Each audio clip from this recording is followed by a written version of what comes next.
चला तर सगळ्यांना सर्वप्रथम शुभ सकाळ. श्री स्वामी समर्थ. तर चला इथं मी चहा करते. आज कोरा चहा घेणार आहे, कारण का पित्ताचा त्रास होतोय ना.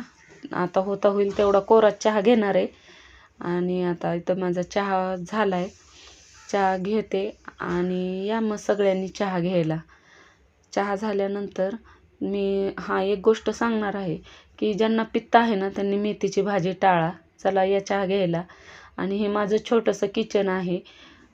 तिथं मुलीला पाणी ठेवलं आहे गरम करायला. आणि हे माझे मांडणी आहे. तर तुम्हाला प्रश्न पडला असेल ती वायर कशाची, तर तिथं मी वायफाय ठेवला आहे. आणि काल मी रात्री उशिरा भाजीला आणलं होतं ते मी आता साफ करून ठेवते. आणि मग उद्याची मला गुरुपौर्णिमाची पण तयारी करायची आहे ना. तर चला सगळ्यांना गुरुपौर्णिमेच्या शुभेच्छा. आणि चला आज जरा मी थोडी बाहेर पण जाणार आहे.